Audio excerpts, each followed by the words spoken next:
Hi friends, എല്ലാവർക്കും PSC ബേസിക്സിലേക്ക് സ്വാഗതം. ഇന്നത്തെ ക്ലാസ്സിൽ നമ്മൾ ഡിസ്കസ് ചെയ്യുന്നത് ലോക ചരിത്രത്തിലെ ചൈനീസ് വിപ്ലവമാണ്. ഓൾറെഡി നമ്മൾ ഏകദേശം വിപ്ലവങ്ങളൊക്കെ ഡിസ്കസ് ചെയ്തു.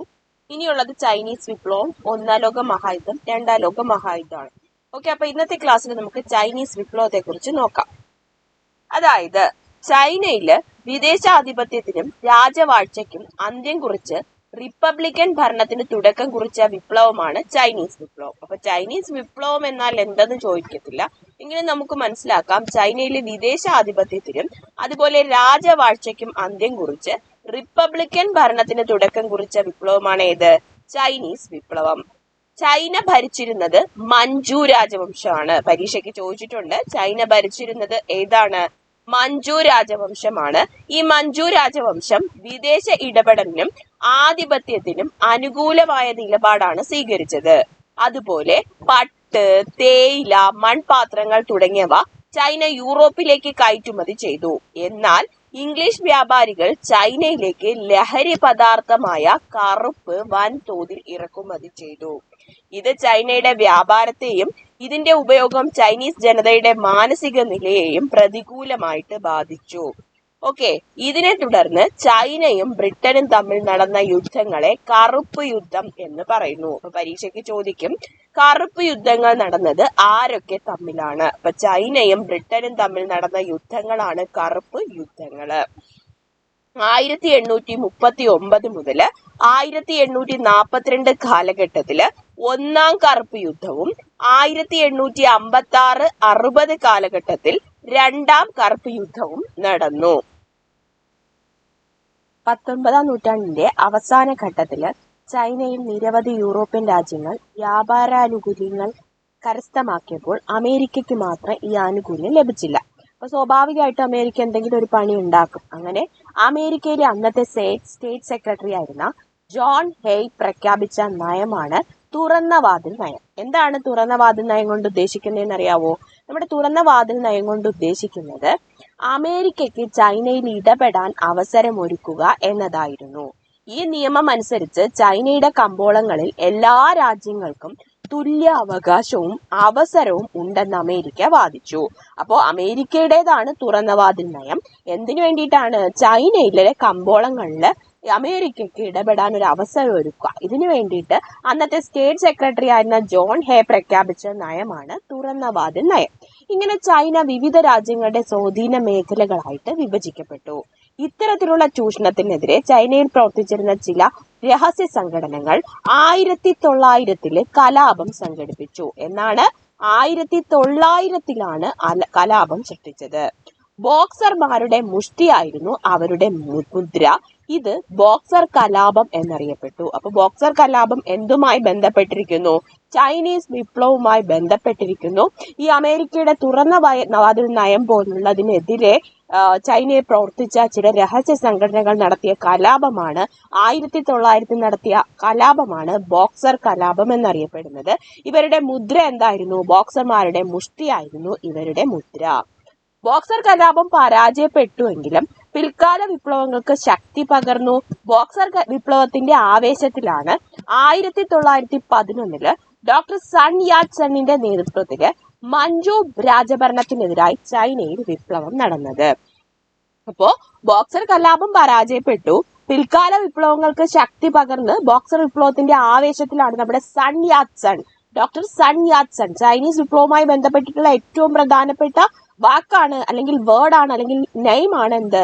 ഡോക്ടർ സൺ യാറ്റ് സൺ എന്നത്. 1911-ലാണ് ചൈനീസ് വിപ്ലവം നടന്നത് മഞ്ചു ഭരണത്തിനെതിരായി. ആരുടെ നേതൃത്വത്തിൽ? ഡോക്ടർ സൺ യാറ്റ് സണ്ണിന്റെ നേതൃത്വത്തിൽ. ഇത് ചൈനയിൽ രാജവാഴ്ചയ്ക്ക് അന്ത്യം കുറിച്ച്. തുടർന്ന് ദക്ഷിണ ചൈനയിൽ സൺ യാറ്റ് സണ്ണിന്റെ നേതൃത്വത്തില് കുമിന്താങ് പാർട്ടി, അപ്പൊ സൺ യാറ്റ് സണ്ണിന്റെ പാർട്ടിയുടെ പേരെന്താണ്?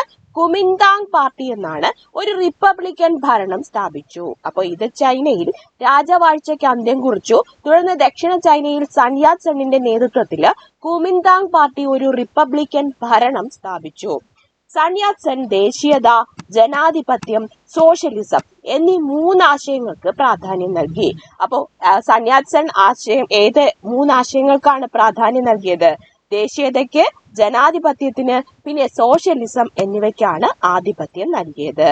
പടിഞ്ഞാറൻ രാഷ്ട്രങ്ങളുമായി സമത്വം വേണമെന്നാവശ്യപ്പെട്ട സൺ യാറ്റ് സെൻ ചൈനയുമായി വിദേശികൾ ഒപ്പിട്ട അന്യായ ഉടമ്പടികൾ റദ്ദാക്കാൻ തീരുമാനിച്ചു. അപ്പൊ പടിഞ്ഞാറൻ രാഷ്ട്രങ്ങളുമായിട്ട് സമത്വം വേണമെന്നാവശ്യപ്പെട്ട് സൺ യാറ്റ് സെൻ ചൈനയുമായി വിദേശികൾ ഒപ്പിട്ട അന്യായമായ ഉടമ്പടികൾ റദ്ദാക്കാൻ തീരുമാനിച്ചു. റഷ്യയുടെ സഹായം വിവിധ മേഖലകളിൽ ചൈനയ്ക്ക് ലഭിക്കുകയും ചൈനീസ് കമ്മ്യൂണിസ്റ്റ് പാർട്ടി രൂപീകൃതമാവുകയും ചെയ്തു. അപ്പൊ നമുക്കറിയാം റഷ്യ ഓൾറെഡി കമ്മ്യൂണിസ്റ്റ് രാഷ്ട്രമാണ്, സോഷ്യലിസ്റ്റ് രാഷ്ട്രമാണ്. അപ്പോൾ റഷ്യയുടെ സഹായം വിവിധ മേഖലകളിൽ ആർക്ക് കിട്ടി? ചൈനയ്ക്ക് ലഭിച്ചു. അങ്ങനെ ചൈനയും ഒരു കമ്മ്യൂണിസ്റ്റ് രാജ്യമായി ചൈനീസ് കമ്മ്യൂണിസ്റ്റ് പാർട്ടി രൂപീകൃതമാവുകയും ചെയ്തു. ആദ്യകാലങ്ങളിൽ നമ്മുടെ സൺ യാറ്റ് സെൻ നേതൃത്വത്തിലുള്ള പാർട്ടിയായ കുമിന്താങ് പാർട്ടിയും കമ്മ്യൂണിസ്റ്റുകളും തമ്മിൽ സഹകരിച്ചാണ് മുന്നോട്ട് പോയത്. എന്നാൽ സൺ യാറ്റ് സെന്നിന്റെ മരണത്തെ തുടർന്ന് ചിയാങ് കൈഷക്ക് ചൈനയിൽ സൈനിക ഏകാധിപത്യ ഭരണത്തിന് തുടക്കം കുറിച്ചു. സൈനിക ഏകാധിപത്യ ഭരണത്തിന് തുടക്കം കുറിച്ചു. എവിടെ? ചൈനയിൽ. ആര്? Chiang Kai shek. ആരുടെ മരണത്തിന് ശേഷമാണ്? സൺ യാറ്റ് സെന്നിന്റെ. ചിയാങ് കൈഷക്ക് എന്ന് പറയുന്നത് നമ്മുടെ കുമിന്താങ് പാർട്ടിയിലുള്ളതാണ്.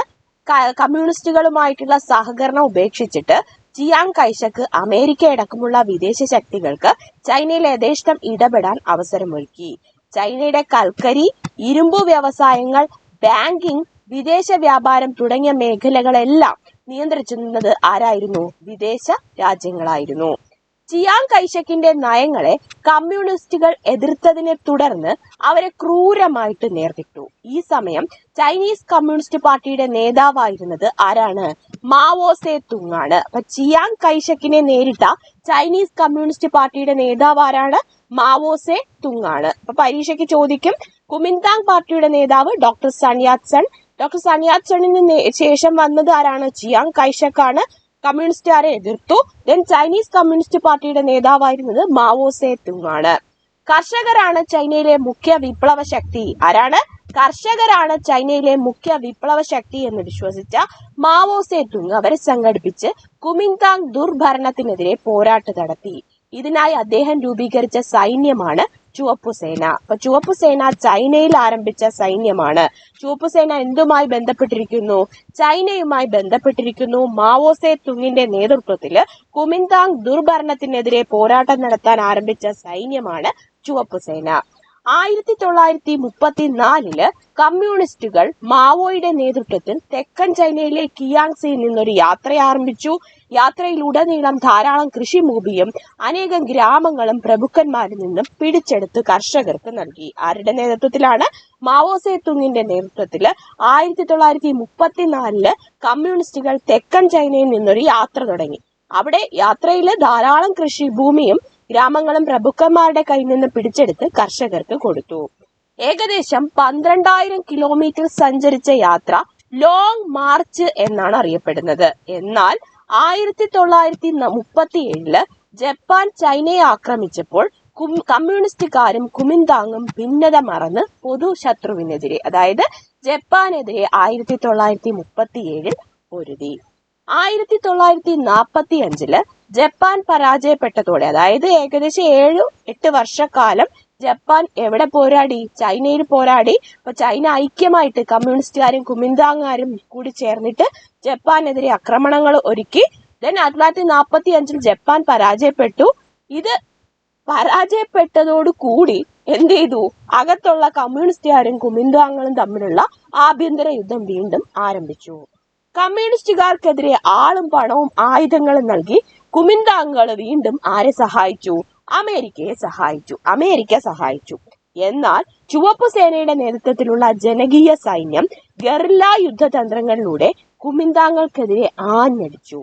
1949 ഏപ്രിൽ 23 കുമിന്താങ് ഗവൺമെന്റിന്റെ ആസ്ഥാനമായ നാങ്കിങ് ജനകീയ സൈന്യം പിടിച്ചെടുത്തു. അതായത് കമ്മ്യൂണിസ്റ്റുകൾ പിടിച്ചെടുത്തു. ഭരണം കമ്മ്യൂണിസ്റ്റുകൾ നേടിയപ്പോൾ ചിയാങ് കൈഷക് തായ്വാനിൽ അഭയം നേടി. നമുക്കറിയാം, നമ്മുടെ സൺ യാറ്റ് സെൻ മരിച്ചതിന് ശേഷം കുമിന്താങ് പാർട്ടിയുടെ നേതാവായിരുന്ന ചിയാങ് കൈഷക് ആയിരുന്നു. ഏകാധിപത്യ ഭരണം പോലെ ആയിരുന്നു. അപ്പൊ എന്ത് ചെയ്തു? കുമിന്താങ് പാർട്ടി ആരടിച്ചു അമർത്തി? നമ്മുടെ കമ്മ്യൂണിസ്റ്റുകൾ അടിച്ചമർത്തി. 1949 ഏപ്രിൽ 23 കുമിന്താങ് പാർട്ടി പോയി, ഇല്ലേ? 1949 ഒക്ടോബർ 1 ചൈന മാവോ സേ തുങ്ങിന്റെ നേതൃത്വത്തിൽ ജനകീയ ചൈന റിപ്പബ്ലിക് ആയിട്ട് മാറി. പീപ്പിൾസ് റിപ്പബ്ലിക് ഓഫ് ചൈന ആയിട്ട് മാറി എന്നാണ് 1949 ഒക്ടോബർ 1. ഇനി ഇതുമായി ബന്ധപ്പെട്ട് PSC പലപ്പോഴും ചോദിക്കാറുള്ള ക്വസ്റ്റ്യൻ ഈ ബോക്സർ കലാപവുമായി ബന്ധപ്പെട്ടാണ്. നോക്കാം. വിദേശ ഇടപെടലിനും ആധിപത്യത്തിനും അനുകൂല നിലപാട് സ്വീകരിച്ച ചൈനീസ് രാജവംശം ഏത്? മഞ്ചു രാജവംശം. വിദേശ സാമ്രാജ്യ ശക്തികൾക്കു വേണ്ടി അനുകൂല നിലപാട് സ്വീകരിച്ചിരുന്ന മഞ്ചു രാജവംശത്തിനെതിരെ പ്രവർത്തിച്ചിരുന്ന ചൈനയിലെ ചില രഹസ്യ സംഘടനകൾ അറിയപ്പെട്ടിരുന്നത് ബോക്സർമാർ എന്താണ്? ബോക്സർ കലാപം നടന്ന വർഷം 1900.